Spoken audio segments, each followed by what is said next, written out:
Hello and welcome to Real Politic. I'm Stanley Johnny, the Hindu's International Affairs Editor. On September 22, 1965, standing at the United Nations Security Council, Zulfikar Ali Bhutto, then a rising figure in the Ayub Khan administration, made a defiant declaration. Pakistan will wage a war for 1,000 years against India, he said. Years later, after overthrowing Bhutto in a coup, General Zia-ul-Haq gave that statement a new shape. He called it the Bleed India Through 1,000 Cuts Doctrine. The idea was simple but sinister. Use low-intensity conflict, militancy and infiltration to continuously bleed India without triggering a full-scale war.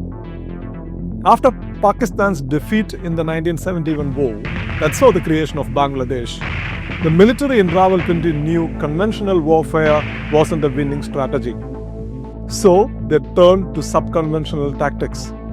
And their confidence grew after the Soviet withdrawal from Afghanistan in 1989. Pakistan, backed by the United States and Saudi Arabia, had supported the Mujahideen, 1,000 cuts that eventually drove the Soviets out.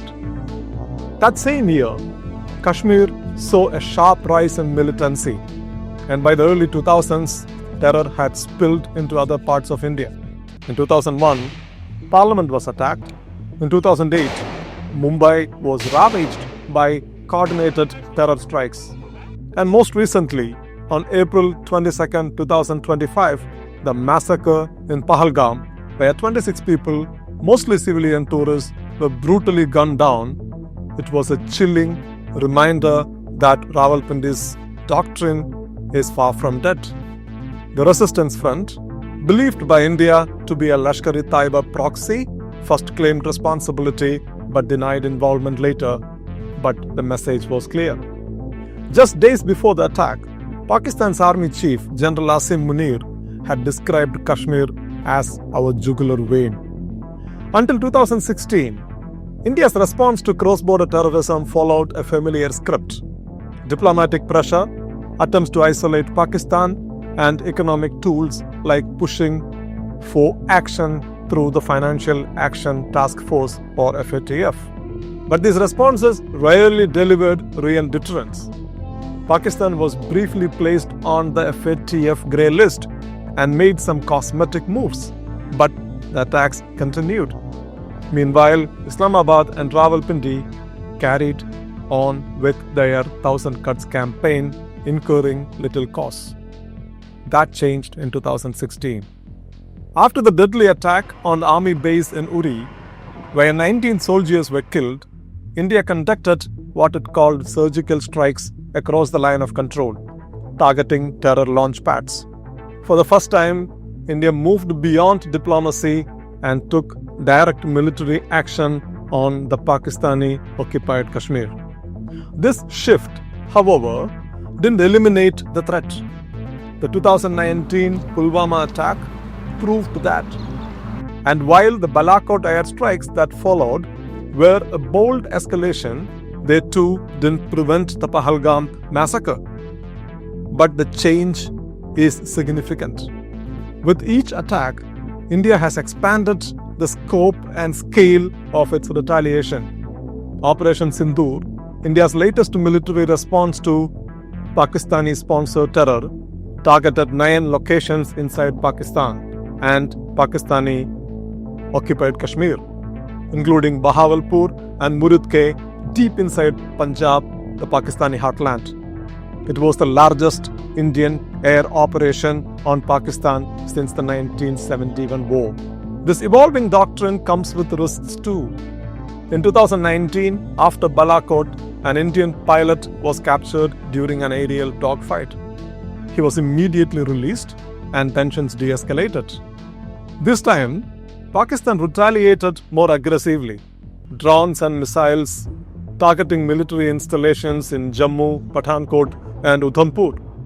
According to India's Ministry of Defence, these attacks were swiftly neutralized and India countered in the same domain and with the same intensity.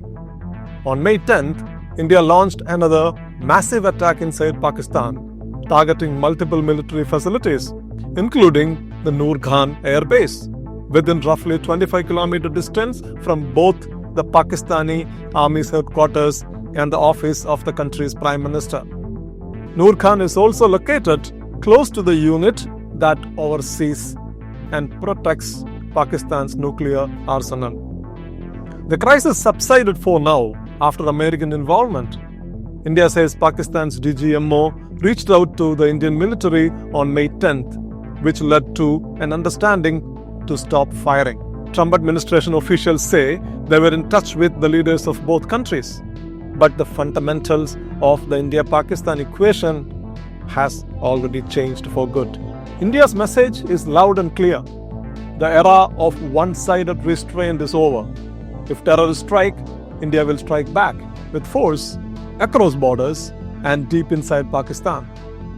Islamabad and Rawalpindi, in turn, is trying to raise the cost of this new doctrine by retaliating militarily, even as they protect their subconventional campaign. India wants to establish a new normal, one where Pakistan is held accountable for terror attack while Pakistan is attempting to restore the status quo. It's a dangerous, long game, and one that would test the strategic patience and endurance of both countries. For India, domestic pressure to retaliate after each attack will only grow.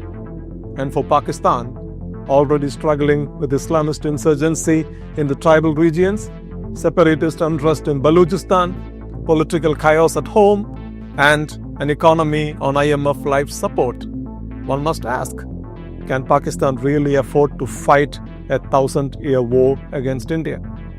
Thank you for watching Realpolitik. For more such videos, subscribe to The Hindu. I'm Stanley Johnny. See you next time.